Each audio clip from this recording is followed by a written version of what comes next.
الحمدللہ رب العالمین والعاقبۃ للمتقین والصلاۃ والسلام علی سید الانبیاء والمرسلین اما بعد فاعوذ باللہ من الشیطان الرجیم بسم اللہ الرحمن الرحیم والعصر ان الانسان لفی خسر الا الذین آمنوا وعملوا الصالحات وتواصوا بالحق وتواصوا بالصبر صدق اللہ العظیم و صدق رسولہ النبی الکریم الامین ان اللہ و ملائکتہ یصلون علی النبی یا ایہا الذین آمنوا صلوا علیہ وسلموا تسلیما اللہم صلی علی سیدنا و مولانا محمد وعلی آل سیدنا و مولانا محمد وبارک وسلم وصلی علیہ الصلاۃ والسلام علیکہ یا سیدی یا رسول اللہ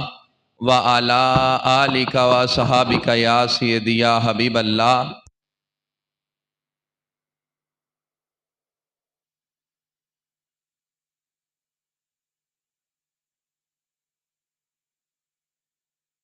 ابک یا سیدی یا حبیب اللہ الصلاۃ والسلام علیکہ یا سیدی یا رحمت للعالمین وعلی آلک وصحابک یا سیدی یا خاتم النبیین یا صاحب الجمال و یا سید البشر من وجہک المنیر لک نور القمر لا یمکن الثناء کما کان حقہ بعد از خدا بزرگ۔ تو ایک قصہ مختصر سی ہماری کہانی ہے، جو بھی ہے یہ سب ان کی مہربانی ہے۔ جتنی سانسوں نے آقا کا نام لیا بس یہی ہماری زندگانی ہے۔ مولا صلی وسلم دائما ابدا علی حبیبی کا خیر الخلق کلہم هو الحبیب الذی ترجا شفاعتہ لکل حول من الاحوال مقتحم بلغ العلا بکمالہ کشف الدجی بجمالہ حسنت جمیع خصالہ صلو علیہ وآلہ صلو علیہ وآلہ۔ الہام کی رمجم کہیں بخشش کی گٹا ہے، یہ دل کا نگر ہے کہ طیبہ کی فضا ہے۔ سانسوں میں مہکتی ہیں مناجات کی کلیاں، کلیوں کے کٹوروں پہ تیرا نام لکھا ہے۔ آیات کے جرمٹ میں تیرے نام کی مسند، لفظوں کی انگوٹھی میں نگینہ سا جڑا ہے۔ واللیل تیرے سایہ گیسو کا تراشا، والعصر تیری نیم نگاہی کی ادا ہے۔ اور خالق نے قسم کھائی ہے اس شہر امان کی، جس شہر کی گلیوں نے تجھے ورد کیا ہے۔ ایک بار تیرا نقش قدم چوم لیا تھا، اب تک یہ فلک شکر کے سجدے میں جھکا ہے۔ اور اترے گا کہاں تک کوئی آیات کی تہ میں، اترے گا کہاں تک کوئی آیات کی تہ میں، قرآن تیری خاطر ابھی مصروف ثنا ہے۔ اب اور بیاں کیا ہو کسی سے تیری مدحت یا رسول اللہ، اب اور بیاں کیا ہو کسی سے تیری مدحت۔ یہ کوئی کم تو نہیں ہے کہ تو محبوب خدا ہے، یہ کوئی کم تو نہیں ہے کہ تو محبوب خدا ہے۔ اور افضل ہے کل جہان سے گھرانہ حسین کا، افضل ہے کل جہان سے گھرانہ حسین کا۔ نبیوں کا تاج دار ہے نانا حسین کا۔ ایک پل کی تھی بس حکومت یزید کی، صدیاں حسین کی ہیں زمانہ حسین کا، صدیاں حسین کی ہیں زمانہ حسین کا۔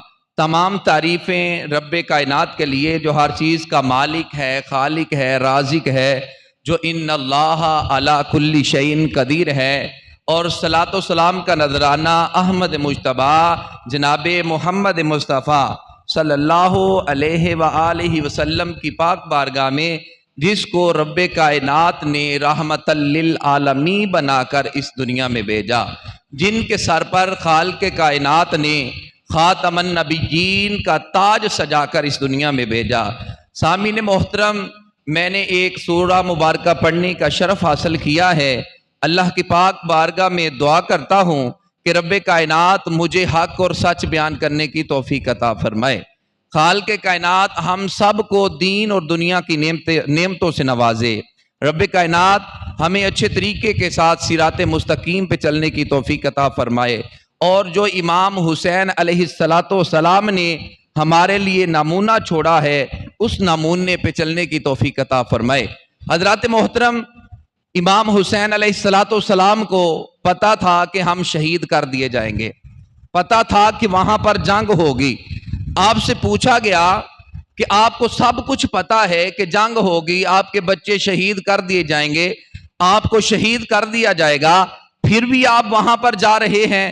تو امام حسین علیہ السلام نے فرمایا کہ میں وہاں اس لیے جا رہا ہوں کہ میں ایک نمونہ آپ کے پاس چھوڑ کر جانا چاہتا ہوں کہ جو انسان کبھی اس پہ ظلم ہو، کوئی انسان بھی ہے اگر اس پہ ظلم ہو تو وہ حسین علیہ السلام کی زندگی کو دیکھ لے۔ فرمایا کہ ظالم کے سامنے ڈٹ جانا اور مظلوم کی مدد کرنا یہ حسین علیہ السلام کا زندگی ہے، حسین علیہ السلام کا طریقہ ہے۔ فرمایا کہ میں اپنی زندگی جو ہے ایک نمونے کے طور پر تمہارے سامنے چھوڑ کر جانا چاہتا ہوں۔ تو حضرات محترم، رب تعالیٰ نے فرمایا والعصر ان الانسان لفی خسر، قسم ہے زمانے کی کہ بے شک انسان جو ہے یہ خسارے میں ہے۔ تو حضرات محترم، زمانہ، رب تعالیٰ نے زمانے کی قسم اٹھائی، اور زمانے سے مراد کچھ علماء کرام فرماتے ہیں کہ جو مطلقاً زمانہ چل رہا ہے یہ مراد ہے، یعنی کہ جو زمانہ گزر گیا یا گزر رہا ہے یا جو زمانہ آئے گا، رب تعالیٰ نے اس زمانے کی قسم اٹھائی ہے۔ اور کچھ علماء کرام فرماتے ہیں کہ عصر سے جو زمانہ مراد ہے وہ وقت عصر ہے، کیونکہ عصر کا جو وقت ہے بڑی اہمیت والا وقت ہے۔ عصر کی نماز کے متعلق خصوصاً رب تعالیٰ نے فرمایا ہے کہ باقی نمازوں کی بھی حفاظت کرو، اور خصوصاً عصر کی نماز کے متعلق خالق کائنات نے فرمایا حافظوا علی الصلوات والصلاۃ الوسطیٰ، کہ جو درمیانی نماز ہے خصوصاً اس کے لیے رب تعالیٰ نے فرمایا کہ اس کی حفاظت کرو۔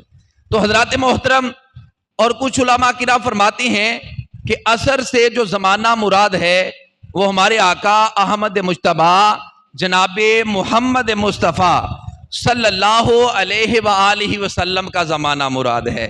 ایک دفعہ بلند آواز سے کہہ دے سبحان اللہ۔ حضرات محترم، رب تعالیٰ نے فرمایا کہ محبوب مجھے تیرے زمانے کی قسم، بے شک انسان جو ہے یہ خسارے میں ہے۔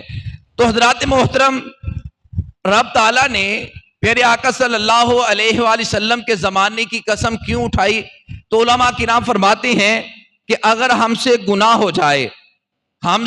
ہو جائے چاہیے تو یہ تھا کہ ہم رب تعالیٰ کی بارگاہ سے معافی مانگتے، لیکن رب کائنات نے ہمیں ایک قانون دیا ہے، ایک طریقہ دیا ہے کہ اگر تم اس قانون کے مطابق مجھ تک پہنچو گے تب میں تمہارے گناہوں کو معاف فرماؤں گا۔ تو حضرات محترم، وہ قانون کون سا ہے؟ اللہ تعالیٰ نے قرآن مجید میں فرمایا وَلَوْ أَنَّهُمْ إِذْ ظَلَمُوا أَنفُسَهُمْ جَاءُوكَ فَاسْتَغْفَرُوا اللَّهَ وَاسْتَغْفَرَ لَهُمُ الرَّسُولُ، فرمایا محبوب ان کو فرما دو اگر یہ اپنی جانوں پر ظلم کر بیٹھیں جاءوكَ، یہ تیرے دروازے پر آ جائیں۔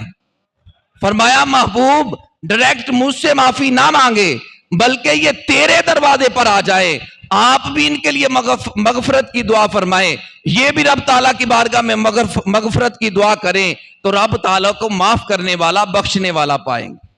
تو حضرات محترم، اگر ہم سے گناہ ہو جائے تو سب سے پہلے ہم نے وسیلہ کس کا دینا ہے؟ ہمارے آقا صلی اللہ علیہ وآلہ وسلم کا وسیلہ دینا ہے۔ تو حضرات محترم، یہود و نصارہ نے کہا، جب آقا صلی اللہ علیہ وآلہ وسلم نے ان کو دین کی تبلیغ کی، رب تعالیٰ کے متعلق آپ سرکار صلی اللہ علیہ وآلہ وسلم نے ان کو فرمایا، سمجھایا، تو حضرات محترم انہوں نے کہا ہم تو پہلے ہی رب سے پیار کرنے والے ہیں، ہم تو پہلے ہی رب کو ماننے والے ہیں۔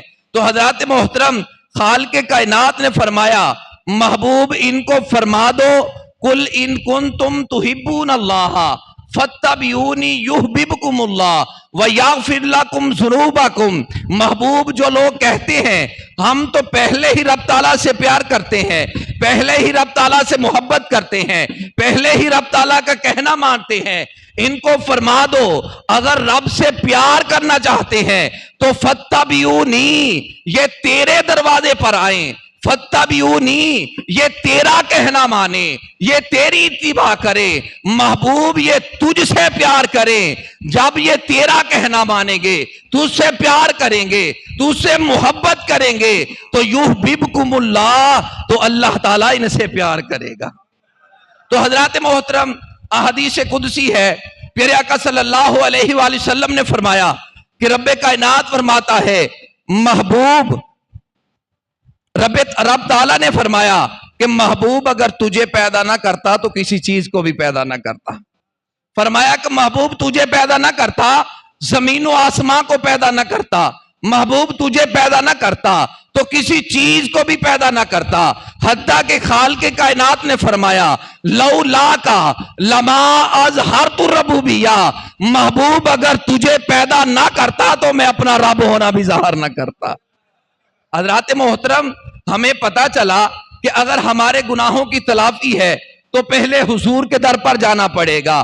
اگر رب تعالیٰ سے محبت کرنی ہے تو پہلے پیارے آقا سے محبت کرنا پڑے گی۔ اگر ہمیں کوئی بھی چیز ملی ہے، جان ملی ہے، اولاد ملی ہے، رزق ملا ہے، دنیا ملی ہے، جنت ملے گی، تو حضرات محترم اگر ہمیں رب تعالیٰ کا پتہ چلا ہے تو وہ بھی رب تعالیٰ نے فرمایا محبوب اگر تجھے پیدا نہ کرتا تو کسی چیز کو بھی پیدا نہ کرتا۔ تو حضرات محترم اگر اس زمانے کو عزت ملی ہے تو پیارے آقا کے صدقے ملی ہے، اگر عصر کے وقت کو عزت ملی ہے تو پیارے آقا کے صدقے ملی ہے۔ اگر ہمارے آقا نہ ہوتے تو کچھ بھی نہ ہوتا، اگر ہمارے آقا نہ ہوتے تو ہمیں رب تعالیٰ کا بھی پتہ نہ چلتا۔ اسی لیے علماء کرام فرماتے ہیں کہ رب تعالیٰ نے پیارے آقا کے زمانے کی قسم اٹھائی ہے کہ اگر حضور کا زمانہ نہ ہوتا تو کچھ بھی نہ ہوتا۔ فرمایا محبوب مجھے تیرے زمانے کی قسم، بے شک انسان جو ہے یہ خسارے میں ہے، بے شک انسان جو ہے یہ خسارے میں ہے، یہ نقصان میں ہے۔ اللہ تعالیٰ کی بارگاہ میں عرض کی مولا کیا تمام انسان خسارے میں ہیں؟ کیا تمام انسان نقصان میں ہیں؟ تو حضرات محترم آگے اللہ تعالیٰ نے فرمایا اللہ، وہ لوگ خسارے سے بچ گئے، وہ لوگ خسارے سے نکل گئے۔ مولا کون سے لوگ خسارے سے بچ گئے، کون سے لوگ نقصان سے بچ گئے؟ تو اللہ تعالیٰ نے فرمایا الذین آمنوا، جو لوگ ایمان لے کر آئے۔ تو حضرات محترم فرمایا تمام لوگ خسارے میں ہیں، وہ لوگ خسارے سے بچ گئے جو ایمان لے کر آئے۔ تو حضرات محترم ایمان کیا ہے؟ جب ہم لا الہ الا اللہ محمد الرسول اللہ پڑھتے ہیں تو ہم مسلمان ہو جاتے ہیں۔ حضرات محترم آج کا جو مسلمان ہے اس کو اپنے ایمان کی قدر نہیں ہے۔ آج کا جو مسلمان ہے اس کو تو ایمان تحفے میں مل گیا، الحمدللہ ہمارے والدین مسلمان تھے، ہمارے بڑے مسلمان تھے، ہم پیدا ہوئے، ہمارے کانوں میں اذان دے دی گئی، جب ہم سمجھ بوجھ والے ہوئے تو ہمیں کلمہ طیبہ پڑھا دیا گیا، ہم مسلمان ہو گئے۔ اسی لیے ہم کو ایمان کی قدر نہیں ہے۔ اسی لیے حضرات محترم ہم جو ایمان ہمارے پاس آیا ہے، جو تحفہ ہمیں ملا ہے، اس کی ہمیں قدر نہیں ہے۔ حضرات محترم اگر اسلام کی قدر پوچھنی ہے تو صحابہ کرام سے پوچھو، اگر ایمان کی قدر پوچھنی ہے تو صحابہ کرام سے پوچھو کہ ان کو اسلام کیسے ملا ہے۔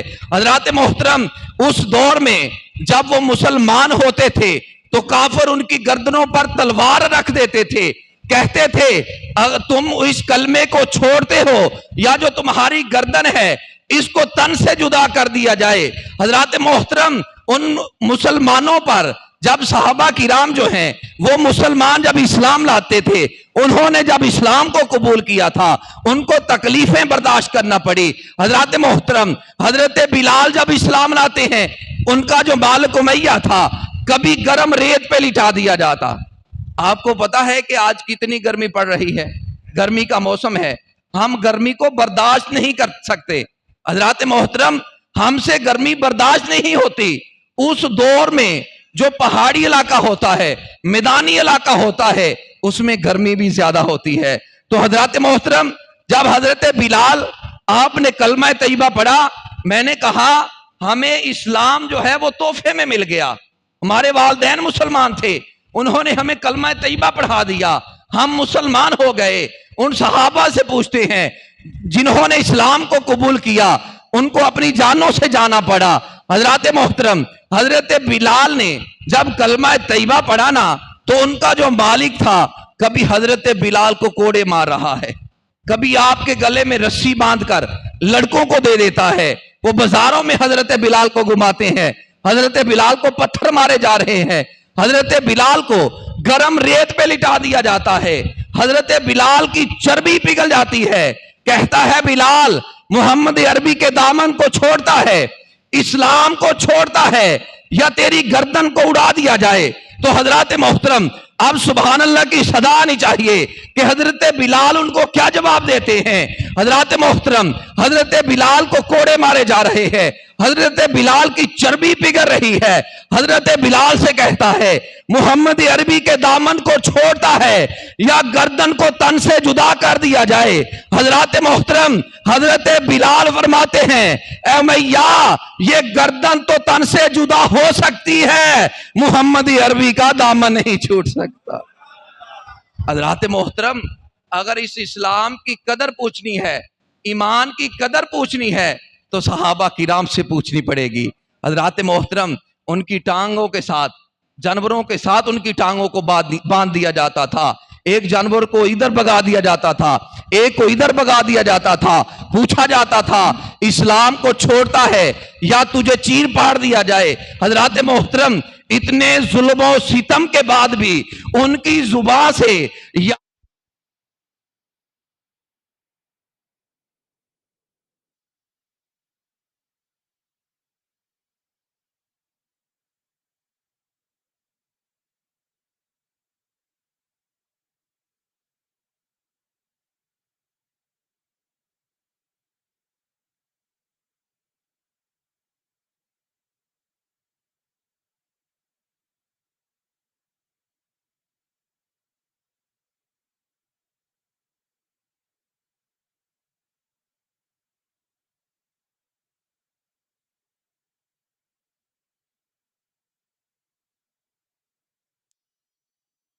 الدین چشتی اجمیری رحمت اللہ علیہ، آپ فرماتے ہیں شاست حسین، بادشاہست حسین، دین است حسین، دین پناست حسین، سرداد ناداد دست در دست یزید، حقا کے بنا لا الہ است حسین۔ حضرات محترم، حسین علیہ اگر اسلام کی قدر پوچھنی ہے تو ہمیں امام زین العابدین سے پوچھنا ہوگی، ہمیں امام زین العابدین سے پوچھنا ہوگی۔ حضرات محترم، امام زین العابدین کون امام زین العابدین ہیں؟ جنہوں نے واقعہ کربلا جو ہے اپنی آنکھوں کے ساتھ دیکھا، سارا واقعہ کربلا۔ انہوں نے یہ بھی دیکھا کہ میرے چھوٹے بھائی علی اصغر جو ہیں ان کی گردن میں تیر کیسے پوست ہوا۔ انہوں نے یہ بھی دیکھا کہ علی اکبر جو ہے وہ کربلا کے میدان میں لڑائی کے لیے جاتا ہے، جنگ کے لیے جاتا ہے، پھر واپس امام حسین علیہ السلام کی بارگاہ میں آتا ہے اور آ کر عرض کرتے ہیں بابا جان، اگر ایک گھونٹ پانی کا مل جائے تو یہ جو یزیدی ہیں میں ان کو نیست و نبود کر دوں، ان کو مٹا کر رکھ دوں۔ تو حضرات محترم، امام زین العابدین نے یہ بھی دیکھا کہ بابا فرما رہے تھے بیٹا پانی تو میرے پاس نہیں، اپنی جو زبان تھی ان کے منہ میں دے دی۔ حضرات محترم، اگر اس اسلام کی قدر پوچھنی ہے تو حضرت زینب سے پوچھنی پڑے گی، حضرت سغرا سے پوچھنی پڑے گی۔ ان کے ساتھ اس اسلام کے لیے، اسلام کو بچانے کے لیے، اسلام کو بچانے کے لیے کتنے ان پر ظلم ہوئے، انہوں نے کتنی قربانیاں دی۔ حضرات محترم، امام حسین علیہ السلام سے اگر اسلام کے متعلق پوچھیں گے، اس اسلام کی قدر پوچھیں گے، تو آپ فرمائیں گے کہ سب سے پہلے تو میں نے اپنے نانا کے روزے کو چھوڑا ہے، سب سے پہلے اس اسلام کے لیے میں نے اپنے نانا کے روزے کو چھوڑ دیا ہے۔ تو حضرات محترم، اگر اس اسلام کی قدر پوچھنی ہے تو امام حسین علیہ السلام کے بھائی امام مسلم بن عقیل سے ہم پوچھیں گے۔ حضرات محترم، ان کو بھی شہید کر دیا گیا۔ جب مکہ سے کربلا کی طرف جا رہے تھے تو راستے میں خبر آتی ہے کہ امام مسلم بن عقیل جو ہیں وہ شہید ہو چکے ہیں۔ حضرات محترم، آپ کے قافلے کے ساتھ امام مسلم بن عقیل کی ایک شہزادی بھی جا رہی تھی۔ جب امام حسین علیہ السلام کو پتہ چلتا ہے کہ آپ شہید ہو گئے ہیں تو اس بچی کے ساتھ پیار کرنا شروع کر دیتے ہیں، شفقت کرنا شروع کر دیتے ہیں۔ تو حضرات محترم اس بیٹی نے کہا کہ چاچا جان مجھے تو ایسے معلوم ہوتا ہے آج میرے ساتھ آپ اس طرح پیار کر رہے ہیں جس طرح یتیموں کے ساتھ پیار کیا جاتا ہے، جس طرح یتیموں کے ساتھ پیار کیا جاتا ہے۔ تو امام حسین علیہ السلام نے فرمایا بیٹا تیرا جو باپ ہے وہ نانا کے دین کے لیے قربان ہو چکا ہے، شہید ہو چکا ہے، آج کے بعد تیرا بابا جو ہے وہ حسین علیہ السلام ہے۔ حضرات محترم اس اسلام کی اگر قدر پوچھنی ہے تو ہمیں امام حسین علیہ السلام سے پوچھنا پڑے گی۔ کربلا کا میدان ہے، حضرات محترم 71 لاشیں جو ہے اپنے کندھوں پر اٹھا کر لے کر آتے ہیں، علی اکبر جاتے ہیں، حضرت علی اکبر شہزادہ علی اکبر 18 سال کی عمر ہے، آپ وہاں پر لڑتے لڑتے شہید ہو جاتے ہیں۔ تو ان ظالموں نے اتنا ظلم کیا پھر آپ کی لاش کے اوپر گھوڑوں کو دوڑا دیتے ہیں۔ ایک باپ کے لیے اپنے بیٹے کی موت، اپنے بیٹے کی شہادت، بیٹے کا فوت ہو جانا کتنا مشکل ہوتا ہے، اور اس باپ سے پوچھیں جس کے سامنے بیٹے کی لاش کے اوپر گھوڑوں کو دوڑا دیا جائے۔ تو حضرات محترم اگر اسلام کی قدر پوچھنی ہے تو ہمیں امام حسین علیہ السلام سے پوچھنا پڑے گی۔ جب سارے کے سارے شہید ہو جاتے ہیں اور ننھی سغرا جو مدینہ پاک میں تھی، جب آپ جنگ کے لیے روانہ ہو رہے ہیں تو اس کا بھی خط آ جاتا ہے، اس کا بھی خط پہنچ جاتا ہے، اور ننھی سکینہ بھی وہاں موجود ہے اور بابا کو کہہ رہی ہے بابا آپ ہمیں کس کے سہارے چھوڑے جا رہے ہو، آپ ہمیں چھوڑ کر کہاں جا رہے ہو؟ اور ننھی سغرا جو ہے مدینہ پاک سے پیغام بھیجتی ہے بابا میں بیمار تھی، آپ مجھے چھوڑ کر چلے گئے، مجھے علی اصغر کی بہت یاد آتی ہے، مجھے اپنے بھائی علی اکبر کی بہت یاد آتی ہے بابا، میں نے ان کے لیے کپڑے سلائی کیے ہوئے ہیں بابا، مجھے اپنی ماں کی بہت یاد آتی ہے، اپنی پھوپھو کی بہت یاد آتی ہے بابا، مجھے آپ کی بہت یاد آتی ہے۔ تو حضرات محترم پھر امام حسین علیہ السلام پہ اس وقت کیا گزر رہی ہوگی؟ انہوں نے یہ قربانیاں کیوں دی؟ اسلام کو بچانے کے لیے یہ قربانیاں دی۔ یہ جو دین ہم تک پہنچا ہے یہ آل رسول کا صدقہ ہے، آقا صلی اللہ علیہ وآلہ وسلم کے گھرانے کا صدقہ ہے۔ اگر ٹھیک ٹھاک اسلام ہمارے پاس موجود ہے، اگر صحیح اسلام ہمارے پاس موجود ہے تو حضرات محترم اگر امام حسین علیہ السلام یہ قربانیاں نہ دیتے تو پھر کیا اسلام اس طرح ہمارے پاس موجود ہوتا؟ نہ نبی کی سنت یا نہ ہوتی، خدا کے گھر میں اذان نہ ہوتی، حضرات محترم ہر انسان کے چہرے پہ زنگ ہوتا، اسلام کا کوئی اور ہی رنگ ہوتا۔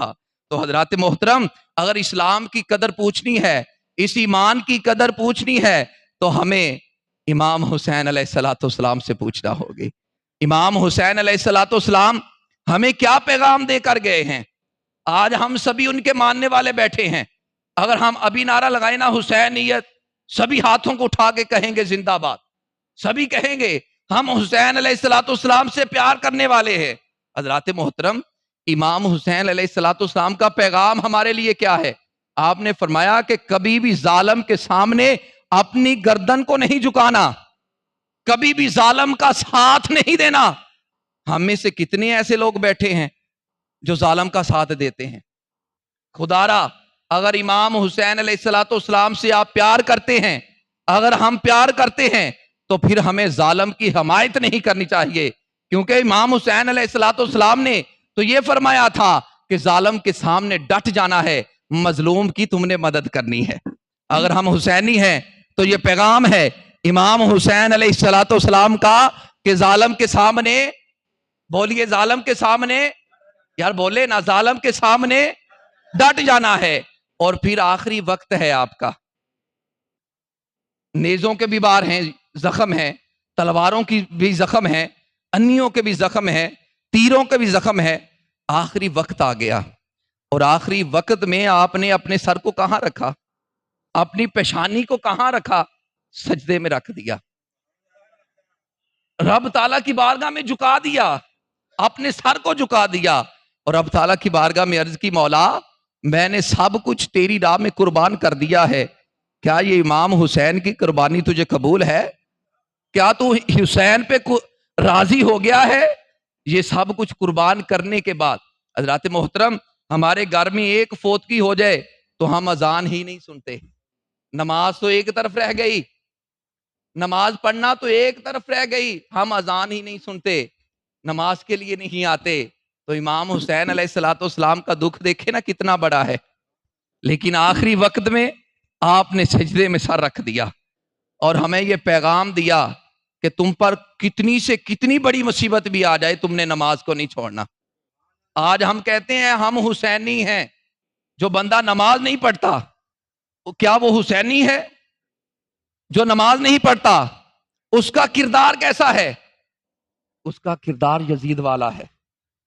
وہاں کے جو لوگ تھے نا، ان کے دل جو تھے وہ حسین علیہ الصلوۃ والسلام کے ساتھ تھے، اور تلواریں جو تھی وہ یزید کے ساتھ تھی. تو پھر ان کو کیا صلہ ملے گا کل قیامت والے دن؟ ہم کہیں ہم حسینی ہیں، ہم حسینی ہیں، ہم نماز نہ پڑھیں کیا ہم حسینی ہیں؟ ہم سود کا کاروبار کریں کیا ہم حسینی ہیں؟ ہم رشوت لیں کیا ہم حسینی ہیں؟ ہم ناپ تول میں کمی کریں کیا ہم حسینی ہیں؟ اگر ہمیں حسینی بننا ہے تو سارے کام ہمیں اچھے کرنا ہوں گے. حضرات محترم، یہ امام حسین علیہ الصلوۃ والسلام کا اپنے ماننے والوں کو پیغام ہے کہ ظالم کے سامنے ڈٹ جانا ہے. جتنی بھی تم پر مصیبت آ جائے تم نے نماز کو نہیں چھوڑنا. آج جو بندہ کہتا ہے کہ میں حسینی ہوں، آج کے بعد وہ نماز کو نہ چھوڑے. آج ہمارے کاروبار میں برکت کیوں نہیں ہے؟ ہمارے مال و جان عزت و آبرو میں برکت کیوں نہیں ہے؟ آج مسلمان پستی کی طرف کیوں جا رہا ہے؟ کیا ہم نے کبھی سوچا ہے؟ ہم نے کبھی نہیں سوچا. ہمارے پاس روپے پیسہ بہت زیادہ ہے. آج سے چند سال قبل دیکھ لیں، چند سال پہلے دیکھ لیں، بزرگ بیٹھے ہیں، اتنے پیسے نہیں ہوا کرتے تھے، اتنا مال و دولت نہیں ہوا کرتا تھا، لیکن ان میں برکت تھی. اس کی وجہ کیا تھی؟ وہ سچے حسینی تھے. وہ نماز کی پابندی کرتے تھے، ناپ تول میں کمی نہیں کرتے تھے، دودھ میں ملاوٹ نہیں کرتے تھے. تو حضرات محترم، اگر ہم سچے حسینی ہیں تو ہمیں برے کام چھوڑنا پڑیں گے. تمام کے تمام برے کاموں کو ہمیں چھوڑنا پڑے گا. جو کہتا ہے میں حسین علیہ الصلوۃ والسلام سے پیار کرتا ہوں، آج کے بعد اس کی نماز قضا نہ ہو، آج کے بعد اس کی نماز نہ چھوٹے. تو جناب والا، جو بندہ نماز نہیں پڑھتا اس کے متعلق رب تعالیٰ نے کیا فرمایا ہے؟ اللہ تعالیٰ نے قرآن مجید میں فرمایا کہ ایک وادی ہے جس کو وادی غاج کہا جاتا ہے. یہ جہنم کی وادی ہے. جو بندہ نماز نہیں سنتا وہ سن لے، رب تعالیٰ کا پیغام آپ تک ہم پہنچا رہے ہیں.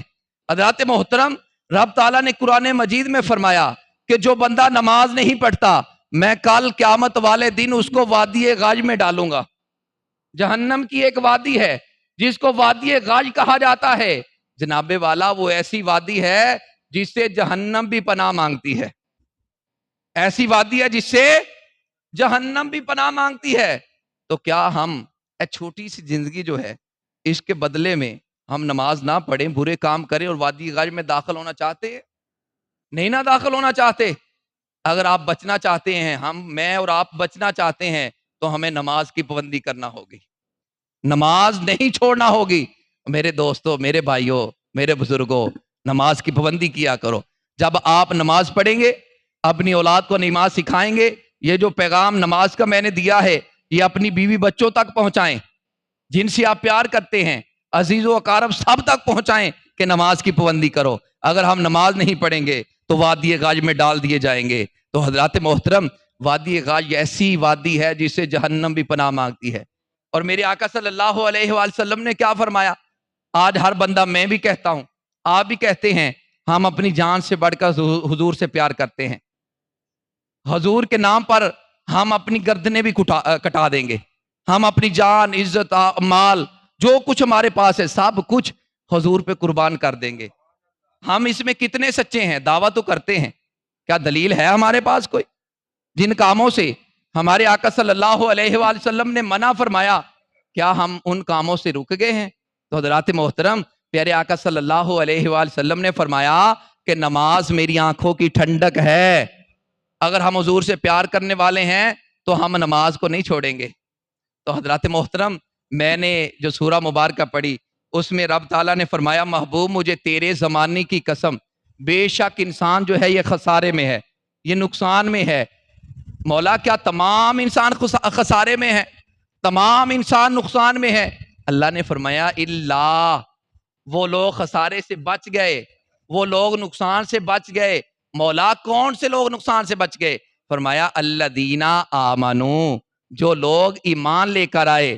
آگے فرمایا وعملوا الصالحات، اور ایمان لانے کے ساتھ ساتھ انہوں نے نیک عمل کیے۔ نماز بھی پڑھنا پڑے گی، زکوٰۃ بھی دینا پڑے گی، روزہ بھی رکھنا پڑے گا، حتیٰ کہ جتنے نیک عمل ہیں جن کا حکم ہمیں رب تعالیٰ نے، رسول اللہ صلی اللہ علیہ وآلہ وسلم نے دیا ہے، وہ کام ہمیں کرنے پڑیں گے۔ اگر ہم یہ کام کریں گے تو ہم نقصان سے بچ جائیں گے۔ میرے بھائیو، یہ دنیا ہمیشہ رہنے والی نہیں۔ اس دنیا میں ہم کیوں آئے ہیں؟ ہمارا اس دنیا میں آنے کا مقصد کیا ہے؟ کیا ہم نے کبھی سوچا ہے؟ ایسے ہی رب تعالیٰ نے ہمیں اس دنیا میں بھیج دیا؟ نہ، ہمارے آنے کا کوئی مقصد ہے، کوئی مقصد ہے۔ کیا پتا ہے ہمیں وہ مقصد کیا ہے؟ ہماری ایک منزل ہے۔ کیا ہم نے سوچا ہے، کبھی اس منزل کو مد نظر رکھا ہے کہ ہماری منزل کیا ہے؟ رب تعالیٰ نے قرآن مجید میں فرمایا وما خلقت الجن والانس الا لیعبدون، کہ انسانوں اور جنوں کو میں نے اپنی عبادت کے لیے پیدا کیا ہے۔ اور میرے دوستو، عبادت کیا کرو، رب تعالیٰ کے سامنے جھک جاؤ۔ اگر آج ہم رب تعالیٰ کی بارگاہ میں جھک گئے، یہ دنیا تو ایک دن ختم ہو جانی ہے۔ وہ جو دنیا جو ہمیشہ رہنی ہے، جو ختم ہی نہیں ہوگی، اس دنیا کو ہم اچھا کر لیں گے۔ خدا را اس کے لیے آپ کام کریں۔ تو حضرات محترم، اگر ہم دنیا میں نیک عمل کریں گے تو ہمیں جنت ملے گی۔ رب تعالیٰ کی بارگاہ میں دعا کرتے ہیں کہ خالق کائنات ہمیں اچھے طریقے کے ساتھ صراط مستقیم پہ چلنے کی توفیق عطا فرمائے۔ رب کائنات سب سے پہلے مجھے عمل کی توفیق عطا فرمائے، اور اس کے بعد آپ سب کو عمل کی توفیق عطا فرمائے۔ وآخر دعوانا ان الحمدللہ رب العالمین۔